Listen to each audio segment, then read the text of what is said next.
Iya, Aman-aman. yang saya bicarakan tadi November rain itu di mana biasanya kinerjanya negatif ya di bulan November. Ya.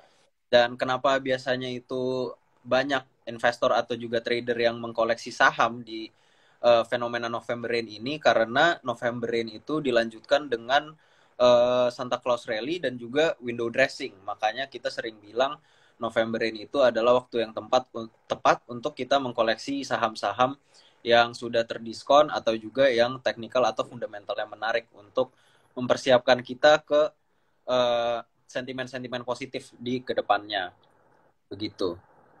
Ya. Nah, mungkin untuk Mas Daniel nih, saya juga ingin bahas sedikit sebenarnya tentang sektor teknologi nih. Soalnya menurut saya ini adalah salah satu sektor yang menarik.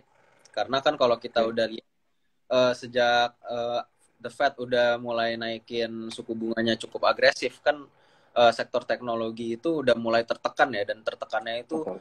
cukup luar biasa ya. Ya. Dan tapi kalau kita lihat data terakhir seperti CPI dan inflasi itu sekarang udah di bawah konsensus. Dan kalau kita lihat kenaikan interest rate-nya juga udah sama seperti konsensus dan forecast-nya di 4% data terakhirnya ya. Ya. Nah, kalau kita lihat sekarang juga sektor teknologinya itu udah mulai recover dikit-dikit. Kalau kita lihat saham-saham seperti BBYB atau Arto udah mulai recover dikit-dikit. Dan yang ingin saya tanyakan tuh kalau menurut Mas Daniel tuh sekarang gimana nih outlook-nya untuk dari sektor teknologi sendiri? Oke, teknologi atau bank digital nih Pak? Pak Emir, sorry nih, saya Kalau meluruskan dulu nih. boleh Pak? Dari bank digital ya mungkin ya? Iya. Oke. Oke, mungkin untuk dari bank digital dulu aja kali ya. Mungkin kalau kita melihat dari seminggu terakhir ada saham apa namanya Arto terutama yang menengah cukup signifikan ya dari 4.000 mungkin sekitar 46 sampai kemarin sampai hari ini jadi 96.000 ya. Itu boleh Iya. dibilang ya untuk jangka pendek memang ada potensi Arto untuk menguat. Nggak, saya coba switch kamera mungkin. Coba Arto biar kelihatan gambarannya. Oke. Oke, basically emang ini posisinya masih di awal kenaikan sebenarnya untuk Arto. Jadi ini masih kalau saya lihat pribadi untuk Arto mungkin kelihatan dikit ya. Oke. Masih masih di F3 sebenarnya dari wave 1. Jadi sebenarnya masih ada upside untuk Arto untuk menguat untuk dalam jangka menengah ya. Cuman di level ini saya nggak sarankan untuk beli, saya lebih sarankan untuk mungkin buy weakness mungkin di sekitar level 52 ke bawah ya harusnya ya. Jadi nunggu pullback ke bawah dulu. Karena harusnya akan bentuk wave 2 dulu harusnya. Jadi nggak akan langsung naik kencang agresif, nggak pasti akan agresif dulu bentuk apa? Akan koreksi dulu bentuk wave 2. Jadi misalkan wave 1, yang koreksi dulu bentuk wave 2 ke bawah, ke sekitar 5, ya ideal sih sekitar 48, 5.200 lah, ranking itulah. Karena biasanya wave 2 karakternya dalam. Jadi mungkin bagi teman-teman yang suka dengan teknologi, terutama dengan bank digital ya, mungkin lebih baiknya untuk tunggu lebih dulu, untuk retracement dulu, baru masuk. Kemudian untuk BBYB juga sama. Idealkan sekarang sih better kalau saya pribadi mendengar wait and see dulu. Jadi mendingan tunggu retracement dulu aja ke bawah. Mungkin di sekitar level 880 sampai 860 lah untuk BYP. Dan kemudian ya memang ini posisi masih sama. Jadi untuk bank digital memang cenderungnya memang lagi di awal kenaikan sebenarnya untuk jangka menengah. Jadi ya untuk bagi saya sendiri view-nya sih kalau untuk bank digital memang brand weakness seperti itu. Jadi ya masalah apa namanya suku bunga akan naik kemudian tertekan dan sebagainya harusnya sudah price in sih secara teknikal harusnya sih udah mulai price in jadi ya ada baiknya kita mulai cermati sektor-sektor ini untuk bank digital. Nah, kemudian untuk sektor teknologi sendiri ada mungkin kalau saya pribadi saya akan condong ke GoTo. Jadi GoTo juga termasuk menarik. Jadi kalau kita bicara mengenai GoTo ini juga posisinya kemungkinan besar lagi di wave 2 dari wave 1. Jadi kalau dia nggak sampai tembus ke bawah level 183, mungkin ya koreksinya mungkin akan berlangsung di 190-200 ya. Rank-rank itu bisa digunakan untuk akumulasi, targetnya sekitar 240 sampai 250 dalam beberapa bulan ke depan. Jadi memang sektor teknologi memang sedang recover sih, sedang di awal-awal recover lah, di awal-awal reversalnya. Seperti itu Pak Emir. Untuk EMTK mungkin yang bagi yang ada yang tanya juga EMTK gimana, posisi saya masih cenderung bearish ya untuk MTK ya. Jadi MTK sih kalau menurut saya pribadi ada cenderungan untuk bearish dulu ke 14 dulu, 1415 lah. Mungkin baru lanjut akan naik lagi. Jadi untuk MTK view saya jangka pendek masih bearish sih. Mungkin setelah 14 lah idealnya lah. Untuk bentuk wave 5 dulu baru dia akan naik lagi dalam jangka menengahnya. Itu sih Pak Emer. Oke, berarti tadi kita ada BBYB, Arto, dan juga Goto yang sekarang posisinya itu lagi membuat wave kedua, benar ya Mas ya? Iya, betul. Jadi untuk cenderungnya memang untuk sektor yang berbasis teknologi memang sedang di wave 2 sebenarnya. Jadi idealnya sih memang masih akan menguat dalam jangka menengah. Tapi untuk short term sih lebih baik wait and see dulu. Kita coba cari base entry lah, mungkin seperti itu. Oke, siap. Jadi saya juga ada pertanyaan nih Mas Daniel nih. Dan mungkin Ya, teman-teman juga mungkin ada yang menanyakannya sama nih seperti saya. Untuk dari strategi Elliott Wave sendiri ini tuh uh, ada swing yang lebih panjang nggak sih, yang kecenderungannya lebih panjang? Maksudnya apakah biasanya swing satu itu lebih panjang daripada swing yang ketiga? Apa gimana? Apa itu nggak nentu, Mas? oke. Jadi pada dasarnya normalnya kalau kita bicara mengenai di saham terutama di Indonesia ya, biasanya yang terpanjang di wave 3 biasanya. Di wave 3 itu wave yang boleh dibilang paling panjang kalau secara Elliott Wave biasanya. Tapi untuk saham-saham berbasis komoditas, terutama coal, mungkin minyak, mungkin seperti Eko, atau mungkin Adaro, biasanya justru bukan wave 3 yang terpanjang, tapi wave 5 biasanya. Jadi wave 5 justru yang paling panjang biasanya. Jadi ya nggak selalu wave 3 terpanjang, nggak selalu, tapi lihat juga mungkin dari sektoralnya sama dari karakteristik dari mungkin dari pergerakan harganya seperti itu.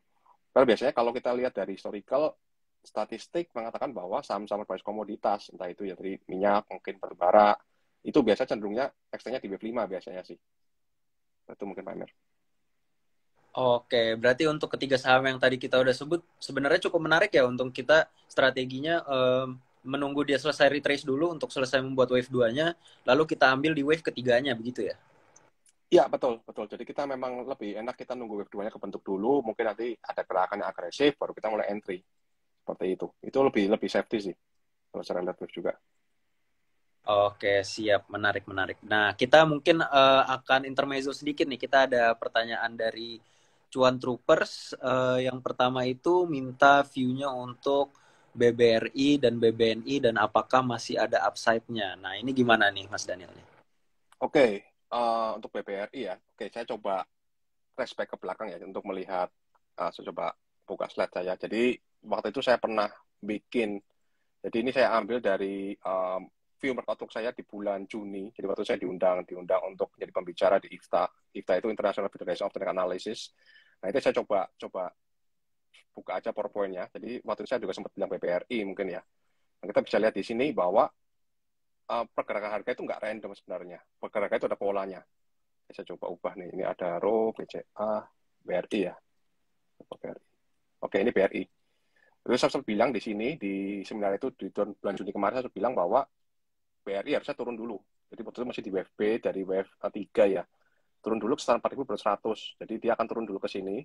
Kemudian dia akan up lagi. Kalau misalnya penguatannya dengan target ideal mungkin sekitar level 54 sampai 56. Ini bulan Juni. Dan bulan kita lihat di bulan sekarang pun misalkan nih, kita lihat di harga di hari ini. Oke, saya coba retest kecilnya. Oke. Oke, kelihatan di sini ya. Oke, posisinya sebenarnya sama. Yang posisi bulan Juni di sini kan, posisi bulan di sini. Jadi dia turun dulu untuk wave B ya, wave B dari wave 3. Dan di sekarang lanjut dengan penguatan lagi. Artinya apa? Artinya memang kalau kita bicara mengenai Elliott Wave-nya dari BBRI, besar kemungkinan dalam jangka menengah itu masih naik. Harusnya masih naik. Ke atas level 5.000 atau lebih. Mungkin setelah 5 idealnya, setelah 54 lah idealnya lah. Artinya apa ya, kalau misalnya kita bicara mengenai BBRI ya, mending kita beli buy saja. Mungkin di setelah level 44 sampai 45 lah kita bisa dicela akumulasi beli dengan stop loss di bawah 4260. Jadi kalau begitu level ini jebol ya berarti skenario tadi kita, asumsi kita bahwa ini masih wave 3 udah invalid seperti itu. Ini untuk BRI. Jadi untuk sama satunya apalagi Pak Amir? Tadi BBRI dan BBNI, Pak. BBNI, oke. Untuk BBNI, oke ini juga sama, BNI. Basically ini saya belum update, jadi ini masih wave 2 harusnya. Satu wave 2 dan ini masih bagian dari wave 3 dari wave 1 dari wave 3. Sebenarnya nggak ada perubahan skenario yang berarti sebenarnya. Jadi kalau kita bicara mengenai levelnya pun ya sama. Jadi selama dia nggak beri ke bawah level ini, ke bawah level apa, ke bawah level 8350, possibility-nya masih sangat besar bagi BRI untuk mencapai penguatan ke atas 10.000. Jadi teman-teman juga bisa pantau juga untuk saham banking. Karena kalau saya lihat dari pergerakan banking, peta banking terutama big cap nya itu secara LTV-nya harusnya untuk tahun depan itu masih akan didominasi oleh pergerakan bullish-nya saham-saham banking. Jadi kalau kita bilang 2023 resesi, IHSG akan hancur, saya agak kurang setuju terus terang. Karena saya lihat peta LTV justru kebalikannya. Justru IHSG itu harusnya akan cenderung bullish di tahun depan. Seperti itu mungkin Pak Emir.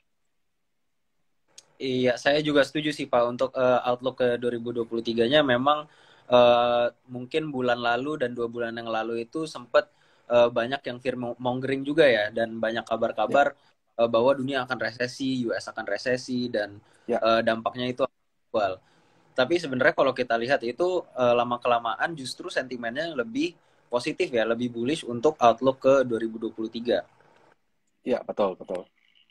Jadi memang cenderung saya sih kalau untuk view saya pribadi juga lihat dari peta-peta pergerakan harga sih kemungkinan besar harusnya masih akan bullish. Karena posisi IHSG saat ini mungkin yang pernah ikut dengan live saya yang bulan lalu dengan Pak Dalri Kuda juga saya bilang IHSG masih di wave 4. Artinya kalau wave 4 pasti ada wave 5 ke atas. Jadi harusnya masih akan bullish IHSG-nya. Seperti itu. Jadi ya memang karena cycle-nya belum completed, harusnya sih masih akan naik, paling enggak ya akan break all time high lagi di tahun depan, di awal tahun depan harusnya sih. Oke, siap. Dan saya juga mau nanya nih untuk Mas Daniel. Tadi kan saya lihat Mas Ya, Daniel starting dengan Elliott Wave ya. Dan ya. saya ingin kalau misalnya kita mau forecast harga seperti yang tadi menggunakan Elliott Wave, kita itu caranya untuk memprediksi wave, misalnya wave pertama berakhir atau wave kedua berakhirnya di harga berapa, itu gimana ya Mas? Apakah menggunakan Fibonacci atau support and resistance saja apa gimana ya? Oke, biasanya kalau untuk Elliott Wave memang sepaketnya dengan Fibonacci. Jadi kita biasanya kalau untuk mencari wave 2, wave 4 kita atau wave B, kita gunakan Fibonacci retracement biasanya. Jadi kita pakai tarik Oke. Fibo, tarik dari swing low, swing high-nya, terus kemudian tarik retracementnya berapa, ketemu wave 2 sama wave 4 atau wave B lah. Kemudian untuk mencari swing-swingnya, misalkan kita mau cari target dari wave 3-nya seberapa sih, atau wave 5-nya seberapa, kita bisa gunakan Fibonacci projection. Jadi mungkin Pak Emir mungkin pernah dengar juga Fibonacci projection, nah itu fungsinya kalau di Elliott Wave untuk mengukur target biasanya sih. Mengukur target dari kira-kira ini kalau misalkan wave 3 running, misalkan nih, targetnya ke berapa sih, seperti itu. Oke, siap. Berarti Fibonacci dan Fibonacci apa tadi? Projection. Retracement dan projection. Ya, retracement dan projection. Oke, siap. Ya. Dan selain itu sebenarnya yang baru kabarnya ini lumayan panas ya. Selain teknologi dan juga banking seperti yang tadi kita udah bahas itu nikel. Nikel juga sebenarnya lumayan Ya. menarik nih menurut saya sekarang. Yang pertama itu kan ada juga sentimen Cina yang mulai pelan-pelan reopening ya, reopening Ya. ekonominya. Dan lalu juga tadi ada hasil dari G20 yang dimana fokusnya dari G20 ini ada di sustainable investment commitment, ada juga energy crisis, dan yang pastinya mereka itu sangat mendorong ke EV ya untuk kedepannya. Nah, lalu kita juga ada supply nikel. Supply nikelnya juga bisa dibilang lumayan rendah. Dan jadi inilah faktor-faktor yang membuat harga nikel hari ini naiknya 6% atau 7% seingat saya ya. Ya. Ya. Dan untuk di sektor nikel nih ada yang lagi dilirik Mas Daniel nggak nih? Ya, basically saya setuju dengan Pak Emir ya. Memang sektor nikel tuh lagi menarik dibandingkan dengan coal. Saya lebih cocok, lebih prefer ke sektor nikel saat ini sih. Dari segi nikel mungkin ya Antam itu menarik. Kemudian ada juga Inco, misalkan Inco juga menarik juga. Kemudian selain itu juga ada MDKA, itu juga termasuk yang bukan nikel tapi termasuk yang menarik juga. Copper sama mereka copper gold sama copper sama tembaga sama emas ya, itu juga termasuk yang lagi boleh dibilang lagi mulai awal kenaikan sebenarnya. Jadi Iya. kalau saya lihat sektor coal itu justru awal penurunan, awal koreksi jangka panjang ibaratnya seperti itu.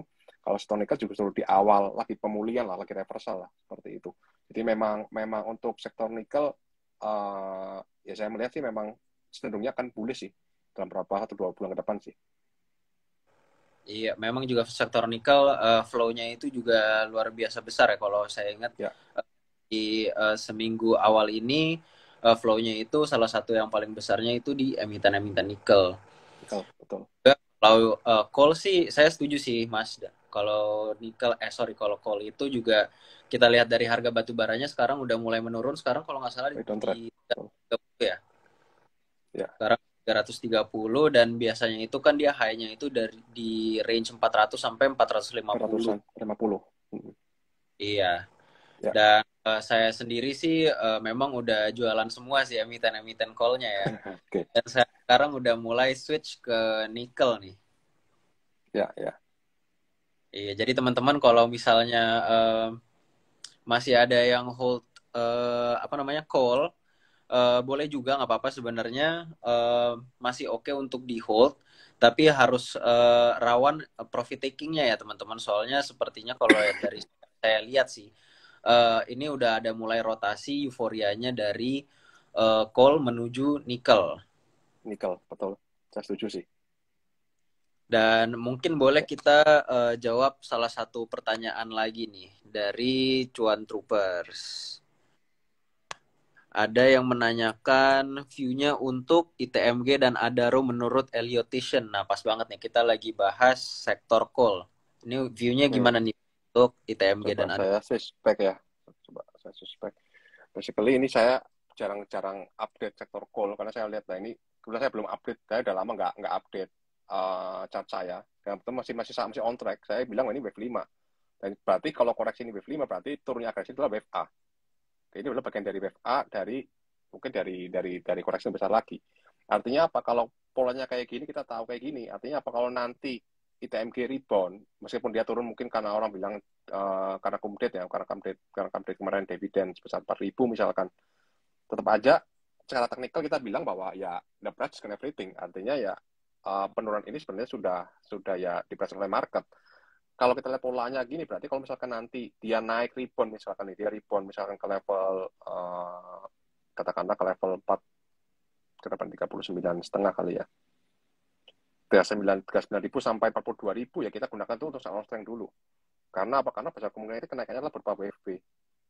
Di WFB itu biasanya ciri khasnya orang-orang denial. Jadi ciri khasnya adalah orang-orang itu biasanya akan menganggap bahwa ini ITMG masih akan bikin all time high lagi, akan bikin high lagi. Ciri khasnya kayak gitu. Tapi dari kemudian adalah biasanya harga akan bergerak turun sangat akan agresif. Jadi untuk ITMG, saran saya sih mendingan sell strength dulu aja. Cari exit dulu aja, meskipun nanti di level 40 atau di level 42 ya mendingan gunakan untuk keluar dulu aja mendingan. Karena untuk call ini saya lihat sih beresnya bukan cuma beres 1 minggu 2 minggu, ini beresnya cukup lama harusnya nanti untuk ITMG. Dan juga untuk Adaro juga sama. Nah ini malah saya udah dari kapan lalu sampai sempat dengan Pak Dan itu juga saya sempat bilang juga bahwa call itu di akhir-akhir kenaikan. Karena apa? Karena udah di wave 5 dan saya masih on track, sampai sekarang masih on track nih. Saya jarang-jarang ubah ini harian ya. Artinya saya banyak mengulang grafik weekly untuk melihat petanya kemana. Dan memang masih on track. Artinya apa? Meskipun hari ini naik, itu masih berupa, saya lihat masih berupa technical rebound yang sifatnya dead cat bounce. Artinya DCB aja, artinya hanya naik untuk turun lagi. Belum selesai sebenarnya turunnya untuk sektor call ini. Jadi mungkin ya kalau teman-teman memiliki sektor call sih ada baiknya reduce dulu aja coba. Kita cari aman dulu aja. Masih banyak sektor yang lebih menarik daripada sektor call sebenarnya sih untuk saat ini. Mungkin itu sih, Pak Emir. Oke, siap. Jadi untuk teman-teman mungkin yang masih nge-hold di sektor call ini bisa sell on strength tadi ya Pak ya? Iya, kalau saya sih preference on strength sih untuk call. Iya. Oke, siap. Thank you Mas Daniel. Mungkin kita akan lanjut ke pertanyaan lainnya nih. Dari Embus, apakah WIRG bisa keangkat dengan sentimen G20? Nah, ini salah satu saham yang agak-agak mengerikan ya menurut saya ya. Soalnya ini yang pas IPO itu naiknya juga luar biasa, lalu abis euforianya udah habis juga sekarang turunnya juga sama luar biasanya ya. Dan Iya, sepertinya iya. Dari sentimen G20 saya belum melihat ada pergerakan apa-apa nih dari WIRG. Kalau dari Mas Daniel gimana nih? Ya, ini cenderungnya masanya masih downtrend ya. Memang mungkin belum ada katalis positif yang menarik untuk WRG. Menurut saya juga, cara itu juga kurang menarik juga karena masih downtrend. Kalau untuk saham-saham yang mungkin belum lama, maksudnya kurang dari 2 tahun listing, sebenarnya sih masih ada yang menarik sebenarnya. Saya lihat sih di bawah 2 tahun yang listing itu ada KRYA. Mungkin kalau Pak Emir dulu ingat saya live dengan Pak Daniel Wiguna, Itu saya sempat ngomong juga soal KRIA ini, itu masuk saham yang menarik. Jadi bentar saya coba buka outlook-nya juga. Oke, ini juga baru listing, belum ada 2 tahun, jadi masih menarik ya. Dan uptrend, kita lihat KRIA. Ini bulan kemarin, jadi kebetulan saya sempat bikin market outlook untuk klien-klien saya, misalkan seperti itu. Dan kita lihat bahwa masih on track. Ini bulan kemarin, dan nama harga sudah sempat kena ke atas level 400. Oke, dan ini untuk bulan ini pun saya sempat update lagi di bulan November ya, stock pick-nya.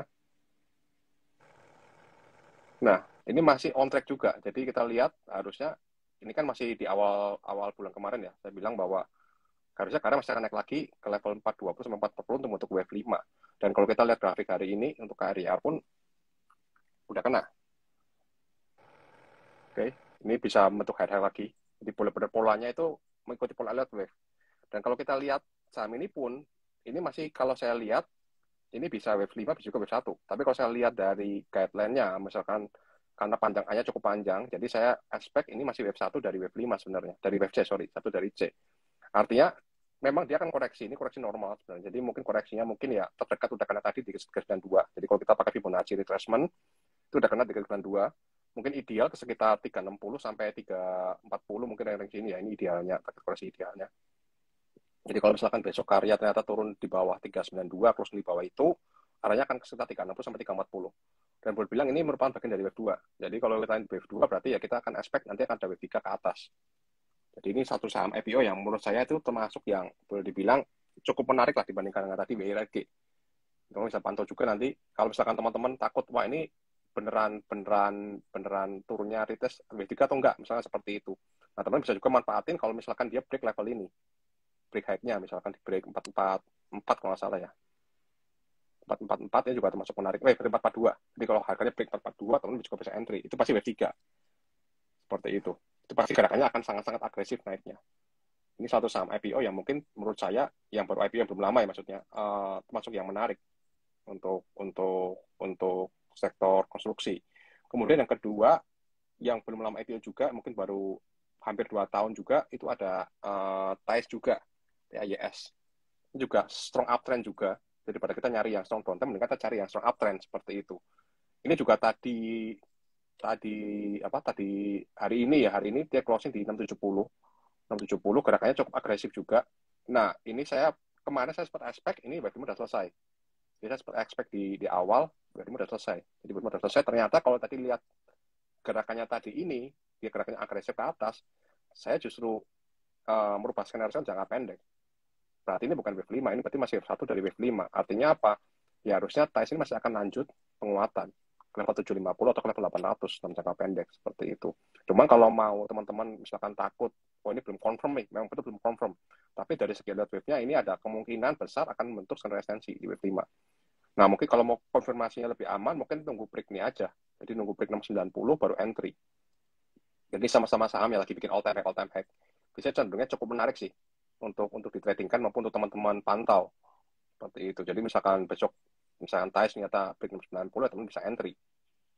Seperti itu.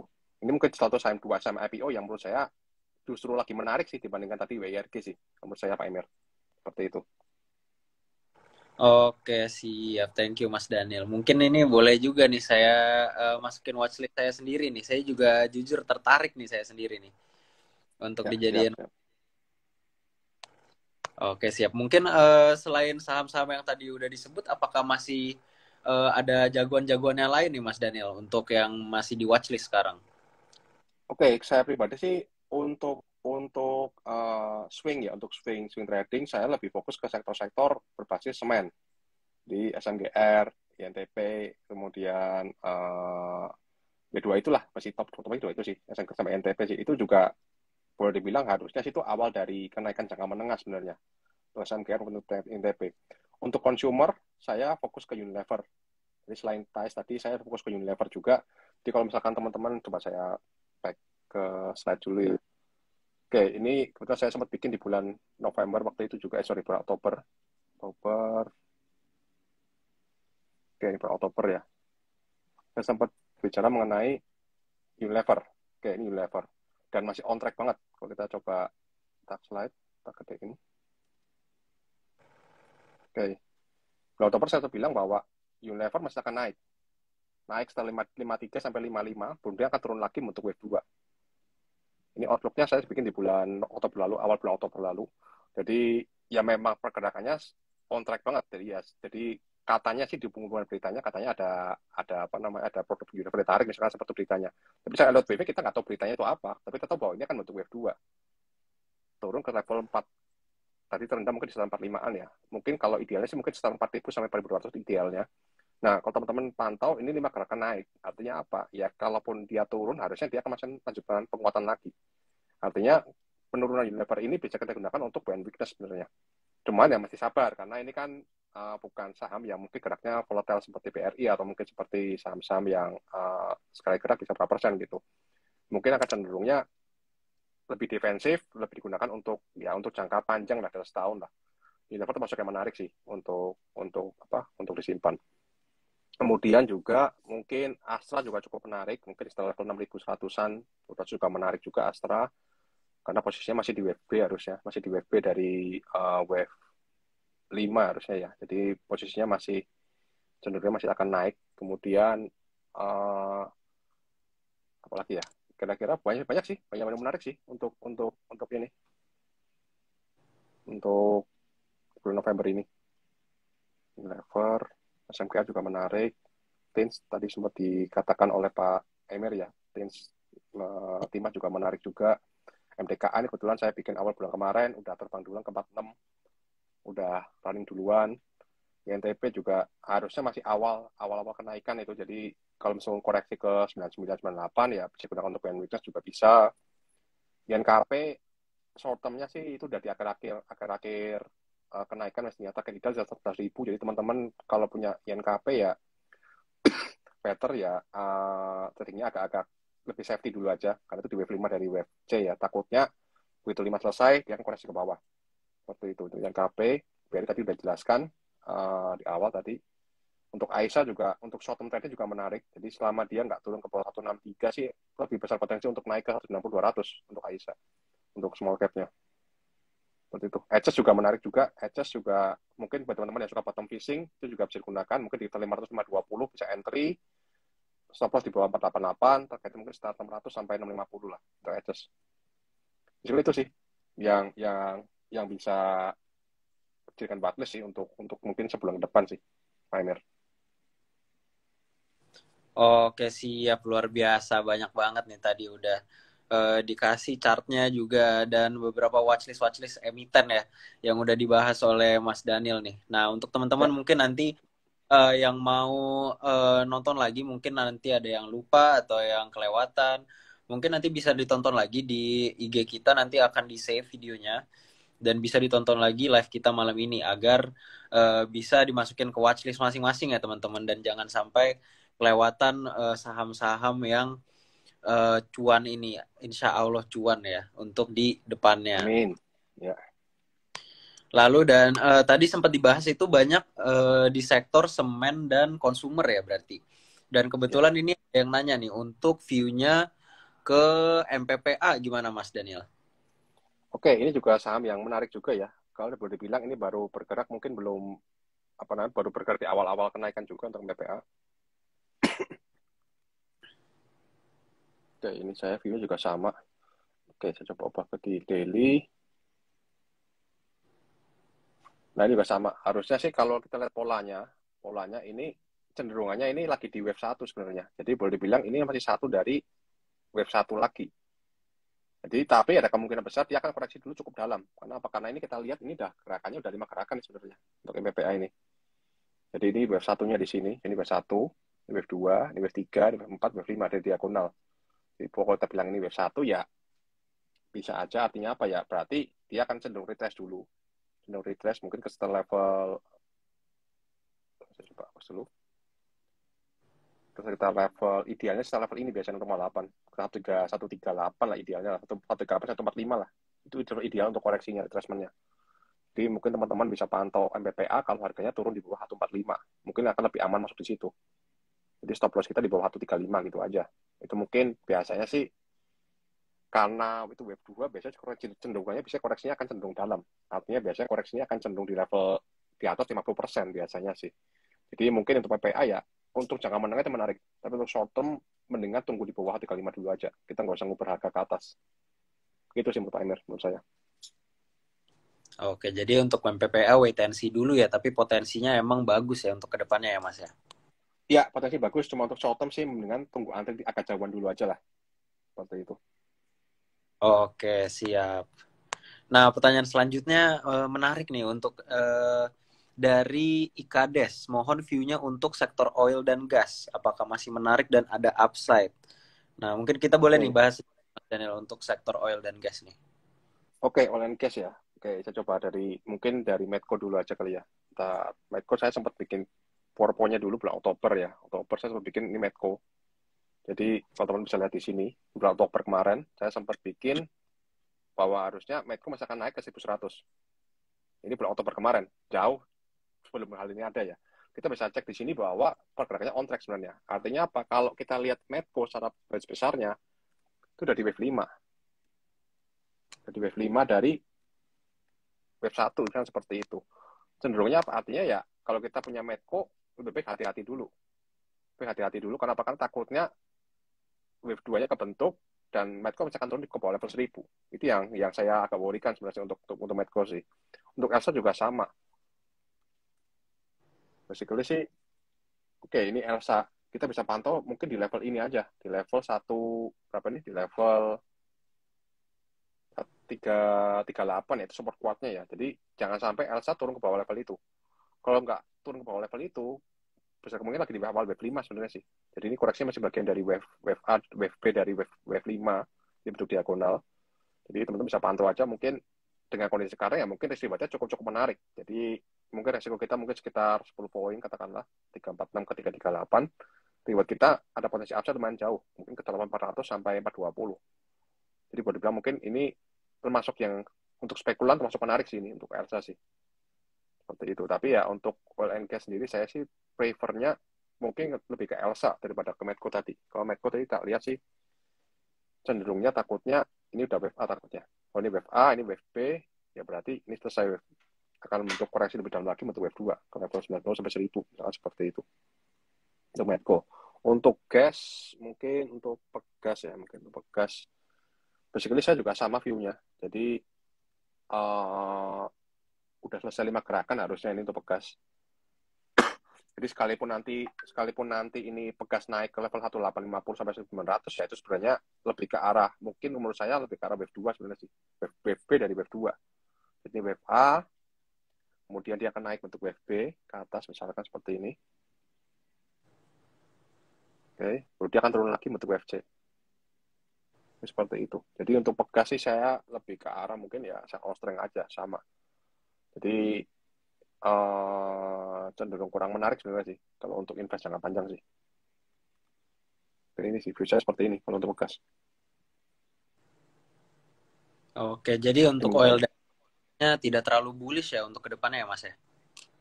Enggak, saya lihat sih enggak terlalu bullish. Jadi cenderungnya mungkin bullish short term aja sih, bullish short term aja. Tapi untuk mid term ke long term, saya cenderungnya sih lebih ke arah bearish sebenarnya sih untuk bekas seperti itu. Oke, siap. Thank you Mas Daniel. Lalu kita ada juga yang nanya untuk dari Leni SID 2009. Minta view-nya untuk emiten grup Panin yang bisa di hold untuk swing. Makasih Pak. Wah ini grup Panin Nah, kemarin oke. lihat itu banyak banget yang longsor ya kalau nggak salah ya. Ya, ya. Barengan mereka semua. Nah ini view-nya gimana nih Mas nih? Oke, justru saya nggak terlalu cover grup panen ya, terus terang saya nggak cover grup panen. Jadi kalau lihat chart saya pun masih kosongan semua grup panen kebanyakan nih, PNIN, PNPN, saya masih kosong. Saya terus terang saya nggak terlalu cover. Karena, ya apa ya, di luar coverage saya sih untuk grup panen sih. Karena biasanya saya lebih banyak untuk advisory ke institusi, jadi saya cover yang mereka cover, biasanya lebih ke arah big cap sebenarnya seperti itu. Jadi untuk grup panen ya, short term saya lihat ini memang bearish, tapi meskipun nanti ada potensi untuk apa namanya mantul seperti itu ya gunakan untuk exit aja mendingan sih. Bisa seperti itu. PNIN, kemudian PNPN misalkan nih. Juga sama. Masih mirip-mirip lah. Masih mirip-mirip. Kemudian masih cenderungnya untuk short term sih masih bearish tetekan semua sih. PNPN, PNIN, kemudian PNLF misalkan ya. bersama. Ini bahkan kalau kita lihat di sini ya, ini 1, wave 2-nya, wave 3, wave 4-nya, nah, ini wave 5. Ini tadi tak bilang ke Pak Emir bahwa nggak selalu wave 3 terpanjang. Jadi wave 5 terpanjang juga bisa. Seperti itu. Juga bisa 5 di sini. Terus secara peta sama aja sebenarnya. Ini 1, 2, ini 3-nya di sini naik dikit. Oke, ini 4. Dan dia juga bentuk 5 gerakan juga sama. Jadi begitu 5 selesai ya, biasanya akan terjadi koreksi dalam. Seperti itu. Jadi basically sebenarnya sih LB itu bisa digunakan di semua saham sebenarnya sih. Cuma nanti karakternya aja. Karakternya apakah nanti extend di wave 3, extend di wave 5, seperti itu. Ini tuh sih. Oh, Nah, kalau tanya koreksinya ke berapa, mungkin kalau saya lihat saya bilang ya, kalau secara Fibonacci misalkan nih, saya tarik Fibonacci retracement dari sini ke sini, kalau ya possibility-nya besar sekali dia akan menuju ke level 390 sampai 400. Jadi akan boleh dibilang mungkin nanti kalau teman-teman bottom fishing di PNLF misalkan di Panin Live, tunggu aja level ini. Kita level 394 sampai 400. Mostly dia akan ke sana harusnya sih. Entah dia cuma tes support betul dia akan mantul sangat agresif, tapi menurut saya sih 90% dia akan ke sana ke 390 sampai 400 untuk PNLF ini. Jadi short term sih cenderungnya bearish sih, masih bearish sih. oke, siap. Sebenarnya saya juga setuju sih untuk mungkin tambahan sedikit dari grup panen ini. Kalau view saya secara pribadi sih, untuk secara short term kurang rekomen ya, karena memang belum ada tanda-tanda slowing down dari terjunnya itu. Dan dari experience saya sendiri juga, kalau misalnya saham-saham terjun ini kita juga nggak boleh terlalu spekulasi, terlalu Betul. mana bottomnya berada ya. Dan karena itu juga salah satu hal yang trader-trader itu rentan untuk lakukan gitu loh. Dan banyak juga yang jebol di situ. Dan banyak yang nyangkut, banyak yang sengsara karena mereka menebak-nebak bottomnya di mana untuk saham-saham seperti panen ini nih. Jadi memang Ya. kalau belum paham benar untuk mencari konfirmasi-konfirmasi contohnya atau menggunakan indikator lain untuk mencari bottomnya, saya sarankan sih untuk mendingan cari di sektor-sektor lain ya, dan mungkin menghindari dulu untuk saham panin untuk saat ini. Ya, agree. Dan mungkin kita akan lanjut dulu ke pertanyaan selanjutnya. Ini ada yang nanya view-nya untuk AMRT, Elsa, BBYB, dan Indi. Oh, tadi Elsa dan BBYB udah ya. Mungkin kita akan Ya. bahas AMRT dan Indi boleh nih Mas Daniel. Oke, basically ini juga sama. View saya untuk call terus terang untuk jangka pendeknya memang ada peluang itu rebound, tapi reboundnya jangan digunakan untuk entry, akan lebih baik gunakan untuk exit sebenarnya. Untuk Indi pun saya aspek ini masih wave 4, kenaikannya masih wave 4 dari wave 3 ya atau wave C. Jadi saya akan aspek ini masih akan turun lagi ke level 2650 atau di bawahnya untuk Indi. Jadi kenaikannya bersifat kenaikan sementara aja sebenarnya. Jadi sama, hampir semua siklus call itu udah selesai wave 5 semua sebenarnya. Makanya saya bilang mungkin sama Pak Daniel Guna waktu itu saya bilang bahwa call itu agak hati-hati aja, jangan terlalu euforia. Karena semua inline tadi boleh dibilang kalau kita bicara Elliott Wave kita juga bicara mengenai karakter psikologi investor pada umumnya seperti itu. Kalau di wave 5 ciri khasnya apa? Investor pada euforia. Orang pada ingatnya ini zamannya tahunnya call nih, tahunnya call akan lanjut bikin higher high terus, bikin istilahnya apa ya, sangat optimis lah seperti itu. Itu ciri khas dari wave 5 biasanya. Nah, waktu saya sempat bilang kepada Daniel, memang ada potensi bahwa call itu udah di akhir-akhir kenaikan, jadi better avoid call dulu. Kita switching ke saham-saham lain, consumer lah atau apalah seperti itu. Nah, dan memang benar baru ketahuan sekarang, karena kan kalau kita bicara ngomong sekarang kan baru ketahuan mungkin bulan depan seperti itu kan ya Pak Emir ya. Jadi Iya. ya ibaratnya ya pada waktunya waktu akan membuktikan seperti apakah prediksi saya mungkin analis saya di Wave itu akurat atau enggak, atau mungkin on track atau enggak, hanya waktu yang membuktikan nanti.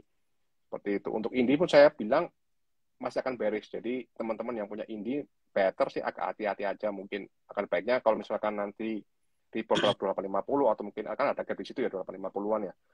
Mungkin gunakan untuk trade posisi dulu aja. Gunakan untuk turun dulu aja, untuk keluar dulu aja. Karena lebih baik kita cari saham yang mungkin lebih menarik lah di sektor banking atau mungkin di sektor-sektor lainnya seperti itu. Itu Indi. Untuk AMRT, oke ini 5-nya extend, jadi saya belum update lagi. Hampir sama sebenarnya. Posisi lagi di wave 5 juga. Jadi kalau teman-teman bilang AMRT, ya ingat juga bahwa tadi prinsipnya bahwa kalau udah pada orang pada bilang ini bullish semua, ya better hati-hati. Jadi better teman-teman mulai sedikit sedikit apa namanya sedikit ngerem untuk pembeliannya. However, misalkan nanti dia break ini pun misalkan di break di level highest ini pun nggak istilahnya nggak menutup mungkin bahwa ini juga masih wave 5 sebenarnya. Jadi kalau kita bicara lagi kan kita bicara mengenai skenario yang akan terjadi. Ini skenario utama saya ini adalah wave 5 dari wave C. Tapi bisa juga yang kita bilang wave 3 ini masih wave 1 dari wave 3 yang lebih besar lagi. Jadi misalkan kita bisa alternatif skenario nih. Ini wave 1, oke. Ini masih wave 2.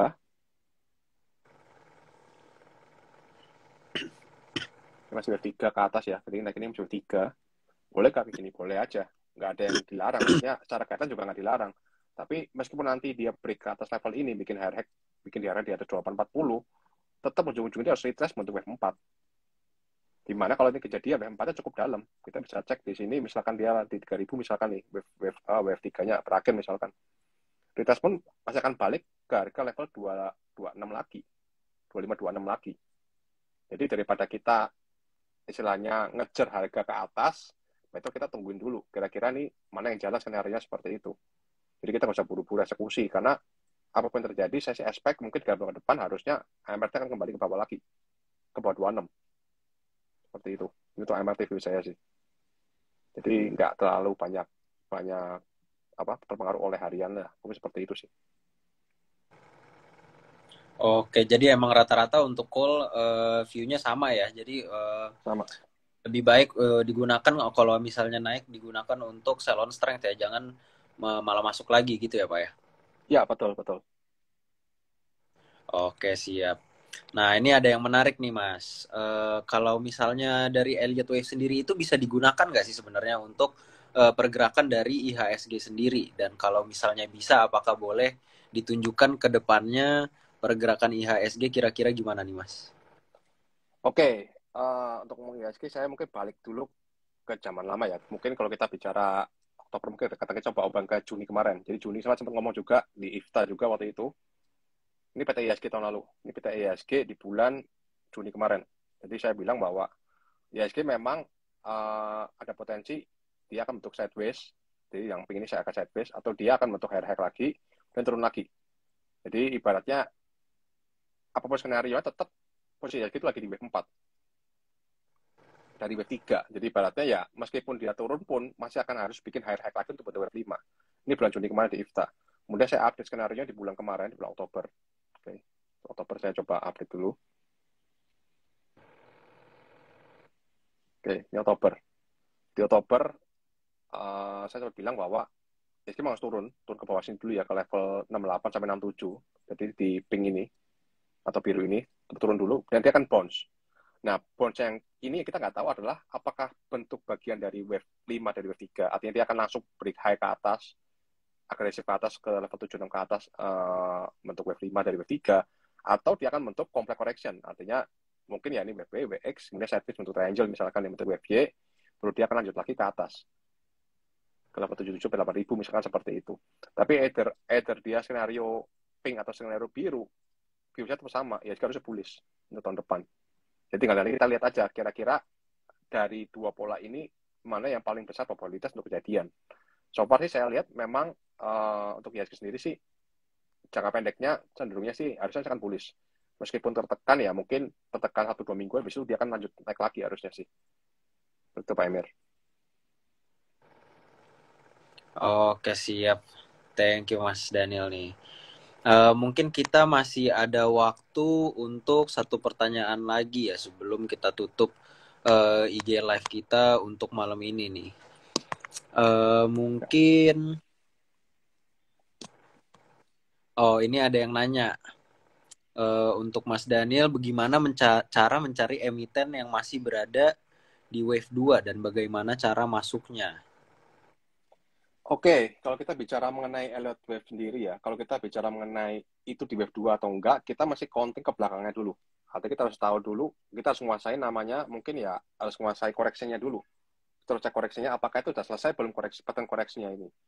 Jadi kalau kita nggak bisa bilang tiba-tiba bilang ini Wave 2 nih, kalau kita nggak tahu belakangnya itu apa. Ya. Jadi untuk bisa misalkan contoh tadi misalkan contoh, saya bisa bilang ini wave 4. Kenapa? Karena saya cek ke belakangnya memang IHSG posisinya lagi di wave 4 dari wave besarnya, jadi skala tahunannya. Sehingga ketika ini terjadi koreksi pun kita bisa bilang, oh ini wave 2. Kenapa? Karena saya udah hitung ke belakangnya, seperti itu. Kalau tiba-tiba kita lihat chart kosong, misalkan kayak tadi, misalkan, contoh misalnya kayak nggak konting, misalkan PNPN, misalkan saya chart kosong, PNPN nggak konting nih. Seperti ini misalkan. Terus saya bilang, oh ini wave 2 nih, misalkan seperti itu. Bisa harus lihat dulu ke belakangnya. Ke belakangnya kira-kira saya bisa breakdown itu menjadi wave 2 enggak? Atau koreksinya sudah selesai belum? Seperti itu. Jadi untuk mencari itu wave 2 atau enggak, atau mencari kira-kira apa namanya, posisi lagi di wave berapa, kita harus breakdown sub-wave-nya dulu. Jadi biasanya kalau mungkin kesalahan kebanyakan orang yang melihat wave yang masih belajar, biasanya langsung labeling tanpa melihat sub-wave-nya. Itu sering banget kejadian. Jadi saya sering banget lihat di YouTube, orang-orang mungkin pakai lihat wave, mungkin lihat bahwa, oh ini lagi di wave 2 nih, tanpa dia bisa breakdown sub-wave-nya itu apa. Seperti itu. Itu justru membahayakan menurut saya. Kan takutnya apa? Takutnya begitu nanti salah, oh ini EW nggak akurat. Seperti itu. Itu banyak sekali stigma-stigma di milenial saya lihat seperti itu. Jadi kalau memang nanti mungkin pada mau belajar lewat web ya belajar di channel yang tepat seperti itu. Belajar di guru yang tepat. Karena apa ya? Banyak orang bilang bahwa EW itu subjektif. Artinya tergantung dari apa namanya? Tergantung dari analisisnya seperti itu. Saya counting misalkan catnya seperti ini misalkan. Nanti begitu Pak Emir counting ternyata catnya beda lagi. Harusnya enggak. Karena apa? Karena guideline-nya satu sebenarnya. Guideline-nya ada guideline-nya, ada rules-nya. Justru kita dengan EW itu kita akan objektif. Kita melihat dari berbagai sudut pandang. Oh, sudut pandang ini sebenarnya ini bakal kayak gini seperti itu. Jadi memang untuk menentukan itu sebuah wave 2 atau enggak kita mesti cek itu dari technical tadi. Jadi di EW itu ada 3 aturan. Yang pertama tadi wave 2 itu nggak akan overlap dari titik awal wave 1.